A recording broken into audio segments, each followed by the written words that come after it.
सूरजमुखी का फूल। पुराने वक्तों का जिक्र है कि दुनिया के शमाल में इस वक्त इंसानी आबादी न थी। हर तरफ जंगल थे, जानवर थे, पहाड़ थे, दरिया और मीठे पानी की झीलें थीं। यहीं किसी जगह पर एक बहुत बड़ा मैदान था जिसके चारों तरफ बुलंद पहाड़ थे। इस वादी से सूरज तलू होता था। कहा जाता है कि कहीं से हिजरत करके एक खानदान इस वादी से कुछ दूर रहने लगा। इस खानदान में एक बहुत खूबसूरत सी छोटी बच्ची भी थी। जब वो सुबह उठती तो सूरज को तलू होते हुए देखती। उसे सूरज बहुत अच्छा लगता था। वो पूरा दिन इसी को देखती रहती।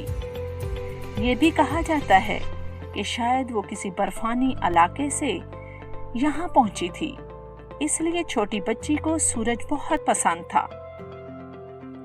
एक रोज लड़की जब सूरज के तलू होने से पहले बेदार हुई तो इसने हैरत अंगेज मंजर ये देखा कि सूरज की बड़ी बड़ी किरणें इसके घर से कुछ ही फासले पर मौजूद पहाड़ों की वादी से फूट रही हैं। वो इस वादी की तरफ भागने लगी। जो वो एक बुलंद पहाड़ पर चढ़ रही थी, सूरज की किरणें गर्म और बड़ी होती जा रही थीं, मगर वो ना रुकी और आगे बढ़ती रही।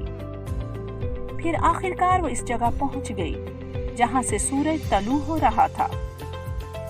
सूरज अभी नींद से जागा था और आसमान की तरफ बढ़ रहा था जब इसकी नजर छोटी बच्ची पर पड़ी जो इसको घूर रही थी। तो वो बहुत हैरान हुआ कि ये जिंदा कैसे बच गई। जब इसने लड़की से पूछा कि क्या वो भी आग की बनी हुई है, तो वो बोली कि वो तो मिट्टी की है। सूरज ने भी पूछा कि वो जिंदा कैसे बच गई, तो इसने बताया कि वो इससे यानी सूरज से बहुत प्यार करती है। इसे किरणें बहुत अच्छी लगती हैं। जब गरम गरम किरणें इसके जिस्म को छूती हैं तो इसे बहुत सुकून मिलता है और इसका चेहरा खुशी से धमक रहा था कि वो सूरज को देख रही है। छोटी लड़की की बात सुनकर सूरज बहुत खुश हुआ क्योंकि वो समझता था कि कोई इससे मोहब्बत नहीं करता और इसकी गर्मी से सभी इंसान नफरत करते हैं।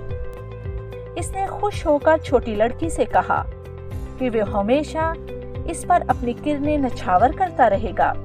छोटी बच्ची भी खुश होकर बोली कि वो भी तब तक मुस्कुराया करेगी जब तक किरणें इसके चेहरे पर पड़ेंगी। इसी दौरान सूरज तलू होने लगा तो इसकी तपश में बेपनाह इजाफा हो गया।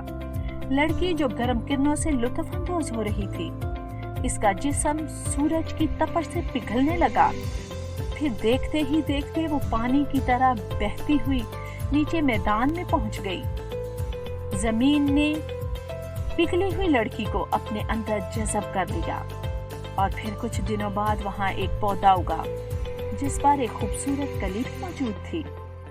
इस रोज जब सूरज की किरणें इस कली पर पड़ी तो वो खिल उठी। कुछ दिनों बाद तेज आंधी चली और सूरजमुखी के बीज उड़कर दुनिया के हर हिस्से में पहुंच गए और सूरजमुखी के फूल खिलने लगे। अब भी सूरजमुखी का फूल सूरज से बहुत मोहब्बत करता है। जब सूरज तलू होता है तो वो अपना रुख सूरज की तरफ कर लेता है और उसका खैर मकदम करता है। सूरज भी उसको देखकर मुस्कुराता है, अपनी किरणें उस पे नछावर करता है।